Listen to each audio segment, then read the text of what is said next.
All right, PJ with Mikelson Yachts here. We are going to show you guys a couple cool things on this brand new Gen 2 2023 Mikelson 43. We've hauled it out to put a transducer in for the electronics fish finder, and we're putting a through hole in for the water maker. So Tavo just drilled a hole in the boat, which is always kind of fun to watch. And he's going to be putting in a through hole, and while we've got you guys here, we're going to take you on a quick walk and just show you the bottom of this Mikelson 43, what makes it unique in some ways, and just a couple of the features.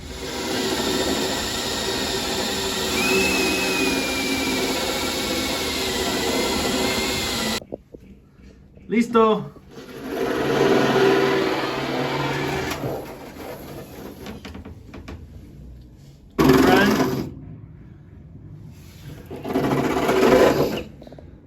So on the bottom of these Mikelson 43s, we have solid fiberglass, no coring.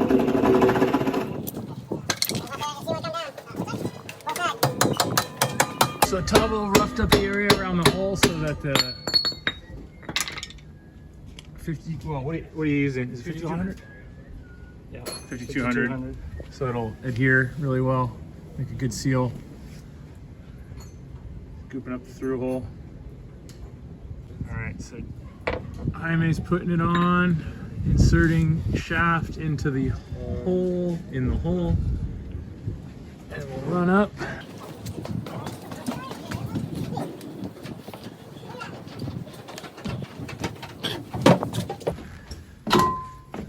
Let's see. I was tightening the top on. Hold it.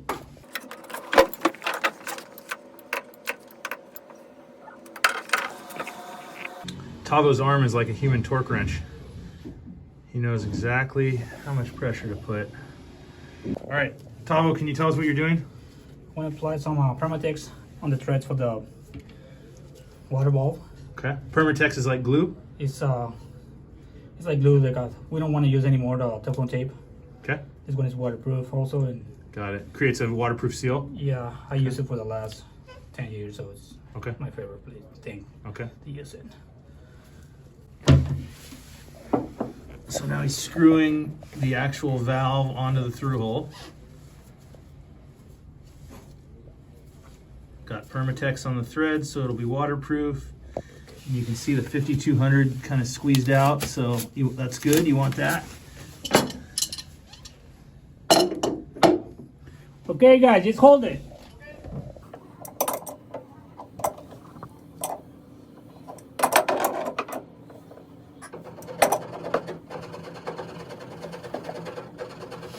All right, so he's putting in a transducer for the sonar or the fish finder. What's he doing? So we go ahead and clear the paint. That way we can get a good seal with the silicone on the hull of the boat. All right, thank you. Thank you.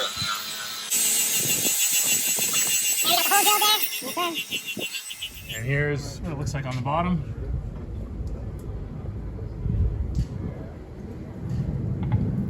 There's Sam Hammering away. installing a shaft collar zinc.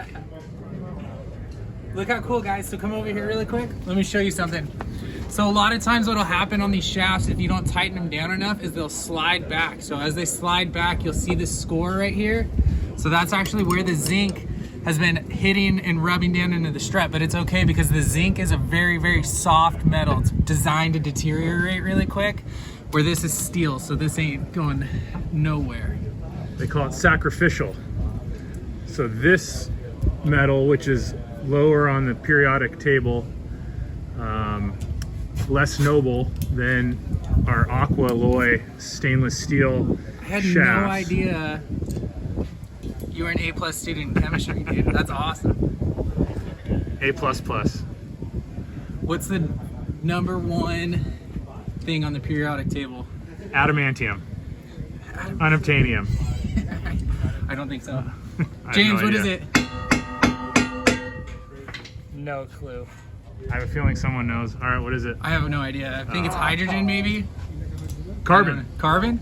It's Carbon the neutral? most abundant material, I Well, think. no wonder but- we're not carbon neutral if there's so much carbon out there. Exactly. And then check this out. So the transmission's in neutral right now, so I can just freely spin this shaft. Sorry, I got my little time lapse going right here. Just like that. And this boat's just hanging. So if one of those straps breaks right now, we're all dying. No, that's just gonna be the end of the video. That's right.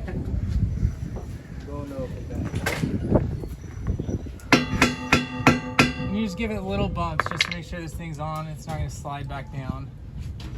We put these zincs on right when the boat first got here.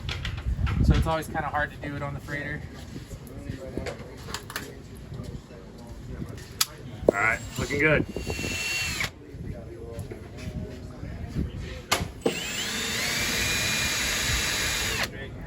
So, but we got all the stereo stuff. I think the sea view mount's just now coming in.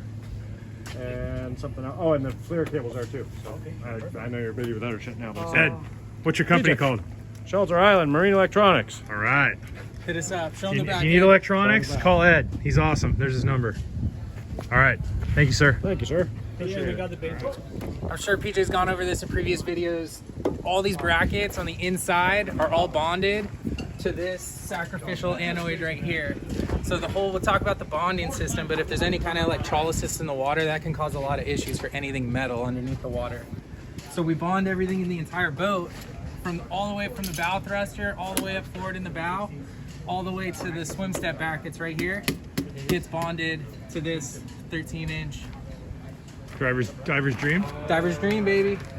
What about the trim tabs? First of all, what do those do? On a Mikelson, kind of nothing, because our whole design on our boats is done so well. But this will help. Let's say you had a couple bladders back in the cockpit of your boat, stuff like that, and you're riding through the water super stern heavy. You put these guys down, it'll help kind of put the bow down in the water.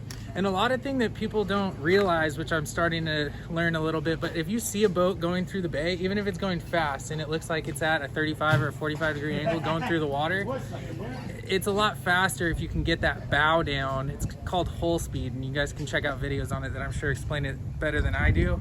But it's your hydrodynamics through the water. The longer the boat is, it's actually more fuel efficient, and it can go faster the longer it is. So you think about something like an aircraft carrier that can do 30 knots and is 1,000 feet long.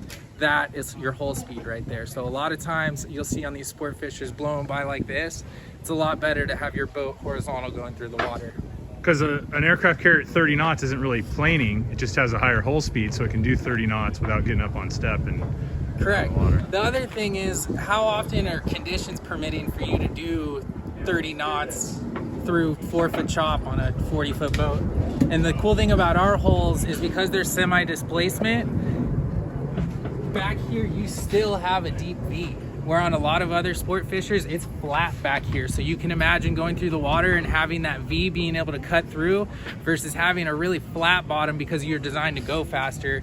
It's just not the same kind of ride. Yes, you're maybe a little bit faster and you're wide open when you're in completely flat water, but most of the time out in the ocean it's not completely flat, so it's really nice to have this deep V bottom. What's this? This is really cool. So this is our underwater exhaust system right here, and then you can also see that we have an above water exhaust right here. So when the boat is sitting at like neutral or an idle speed, we're gonna mix the exhaust, because we don't want a bunch of air building up under here that's going to cause cavitation for our propellers. It's going to cause issues for things like our through holes for the water maker, stuff like that.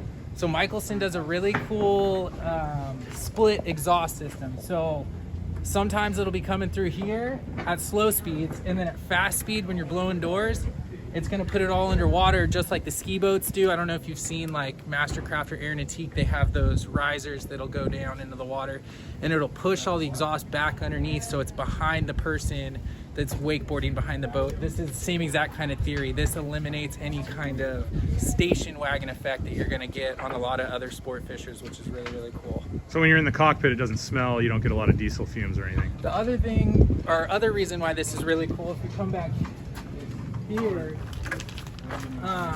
actually no, not on this one, but we'd split it on the exhaust for the generator as well, because over in places like Catalina, they make you turn your generator off at 10 p.m. because a lot of people on like a sailboat or something, not to throw sailboaters under the bus, but they'll put a portable generator on the top of their boat that's really loud and it's spitting out fumes. No one wants to listen to that. a really cool thing about the Mikelson is with this split exhaust system, you can run your generator at night because you can't hardly hear it. It's maybe, I don't know, 40 decibels or something, but I'm sure somebody will fact check me on that. So I will order the decibel thing and I will put it in a video. Hey, I have a question. What's this? This is, the more caulking the better. So the Mikelson 43 is designed so that you can see the hole right here, and then the transom is actually in about a foot from here. So transom comes down, it joins the hole runs out to about here. Really cool design because that allows us to put our swim platform actually on the hull. So a lot of sport fishers, you'll see where the transom just comes down and goes straight down, and then they have to bolt a bracket swim step on. The 43 is really cool because it actually sits on top of here. Another really cool reason why that's really cool is because a lot of sport fishers, when you see the transom of the boat and it goes straight down into a 90 degree on the bottom of the hull. So you can come over here and see. Yeah, why is that at an angle like that? Ours is at an angle. You see a lot of boats and it's super cool, but they're backing down on a fish and you're getting just giant amounts of ocean seawater coming over the transom of the boat, swamping the boat, and they're knee high. The Mikelson, you can do about 10 knots before any kind of water even gets over the swim step. It almost just slipped, but this is just a really cool design. It makes a lot more sense, especially when you're in following seas or something that's going to be pushing you at slow speed. You're gonna eliminate a lot of the roll and you're gonna be able to steer a lot straighter because as it's hitting, instead of it just hitting a flat, it's hitting a slope, which gradually can help kind of push it instead of just forcing it. Awesome. All right, we'll go show you the update on the transducer. No, you can let it drop. Cause I got to put that bolt in.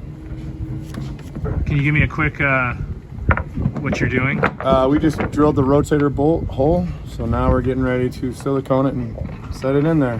So what's with that angled piece? Why does it have to be at an angle like that? You just make sure that the device is at the level it needs to be at. Okay. Since the boat is at an angle.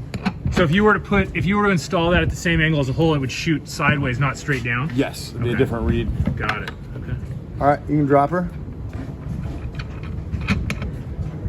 All right. Yeah, because I got to put the bolt in. up inside. Guys, thank you so much for joining the Sullivan brothers on another tour of this beautiful Mikelson 43 behind us. I think we've pissed everyone off enough in the boatyard for today, so we're gonna get out of here, but we're gonna keep making videos like this to show you guys what we do in the boatyard every day. So thanks for watching. Don't forget, like, subscribe, and comment. We got the raft up coming up. We got a bunch of really cool stuff coming up, and we're out of here.